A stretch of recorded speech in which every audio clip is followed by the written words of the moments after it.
Olá! O que vamos explorar hoje não é um manual de regras, sabe? É mais um convite para a gente olhar junto para a arquitetura da nossa própria experiência. Entender como o nosso estado interno molda a nossa realidade, começando pelo lugar mais fundamental de todos, o nosso corpo. E, para começar, uma pequena pausa para perceber. Existe essa sensação, às vezes, de uma distância entre o que a mente deseja e o que a vida de fato apresenta? Quase como um atrito, um cabo de guerra acontecendo aqui dentro?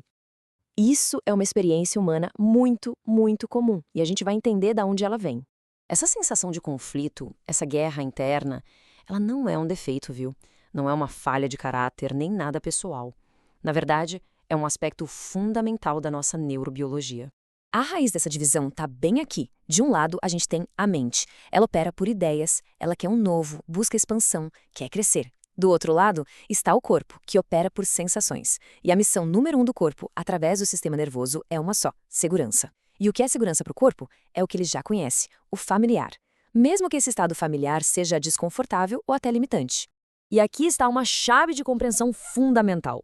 O que se manifesta no mundo não é o que a mente quer, é aquilo que o sistema interno consegue sustentar sem disparar um alarme de perigo. Aquilo que a gente chama de autossabotagem, muitas vezes, é um freio de mão fisiológico.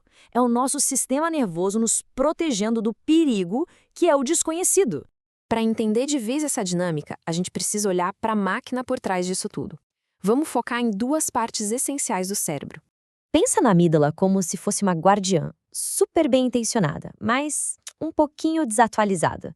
Ela é o nosso radar ancestral de sobrevivência. O grande dilema é que ela não sabe interpretar o contexto. Para nossa biologia, receber um e-mail passivo-agressivo pode disparar o mesmíssimo alarme de encontrar um predador na floresta. E quem deveria equilibrar isso? O córtex pré-frontal. Ele é o adulto na sala. É ele que deveria olhar a situação e dizer: calma, é só um e-mail, ninguém vai morrer aqui. Só que existe uma vulnerabilidade bem importante nesse processo. Quando o estresse aumenta, acontece o que a gente chama de sequestro da amígdala. O alarme dispara, o corpo é inundado por cortisol, adrenalina e o ponto crucial, o córtex pré-frontal, o adulto na sala, fica temporariamente offline. Nesse momento, quem comanda não é a clareza. São os instintos de sobrevivência mais antigos, baseados em dados do passado. Então, se o problema é esse conflito interno, a solução não pode ser mais conflito, certo? O caminho para sair desse ciclo não é lutar mais, e sim integrar. É o que podemos chamar de coerência. E aqui, a gente encontra um dado científico fascinante. Medições mostram que o campo eletromagnético do coração pode ser até 60 vezes mais forte em amplitude do que o campo elétrico do cérebro. Isso nos mostra que o coração não é só uma bomba que empurra sangue. Ele é um centro de inteligência e influência, que se comunica o tempo todo com o cérebro, impactando nosso estado inteiro. Então, o que é coerência? É um estado funcional. Simples assim. É quando as nossas partes internas param de brigar. Quando o coração e o cérebro entram em sincronia, aquilo que se pensa, o que se sente e o que se faz deixa de estar em contradição. Não é nada místico, é biologia, é um estado de alinhamento. O ponto central é este: a mudança real não começa na mente, tentando forçar um pensamento novo. Ela começa no corpo. Primeiro é preciso sentir. A partir da sensação, o sistema se reorganiza. E só então a mente consegue pensar com mais clareza. O caminho é de dentro para fora, do corpo para a mente. Bom, se a mudança começa no corpo, o único momento em que a gente pode atuar no corpo é o presente, o agora. É aqui que está o nosso ponto de poder, a nossa autonomia. E aqui vai uma ferramenta muito prática, a respiração 4-6. Ao fazer a expiração mais longa que a inspiração, a gente envia um sinal mecânico direto para o cérebro através de um nervo chamado vago. E esse sinal diz: o perigo passou, estamos em segurança. É uma forma de conversar com o nosso sistema de alarme sem precisar pensar para sair dele. Isso nos leva a uma compreensão muito mais profunda. Regular o sistema não significa eliminar o desconforto. Liberdade não é a ausência de medo ou ansiedade. É a expansão da nossa capacidade de sentir tudo isso sem sermos dominados, sem que o sistema de alarme tome o controle completo.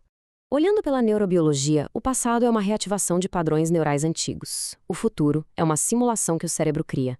Mas o agora? O agora é a experiência sensorial direta.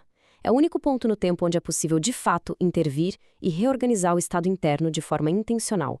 E agora a gente chega na implicação talvez mais profunda de todo esse trabalho interno.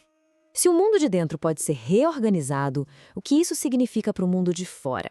Acontece uma mudança de paradigma fundamental aqui. A gente sai de uma postura reativa, onde a vida acontece para nós, e entra numa postura criativa, onde se entende que a vida acontece a partir de nós. A realidade deixa de ser vista como algo aleatório e passa a ser compreendida como um constante ciclo de feedback do nosso estado interno. Isso é libertador, sabe por quê? Porque remove a culpa, remove a ideia de acaso. O campo de possibilidades é neutro. Ele não tem uma agenda própria. Ele é um mecanismo preciso que simplesmente reflete o estado interno que a gente sustenta de forma consistente. Ele não responde às nossas palavras, mas sim ao nosso estado de ser. E assim, a gente encerra com um convite à reflexão, não com uma resposta final. Se a realidade é, de fato, um espelho do que se sustenta internamente, fica a pergunta: que pergunta, feita com verdadeira sinceridade, teria o poder de reorganizar todo um campo de possibilidades? A resposta, assim como todo o processo, começa e termina no espaço interno de cada um.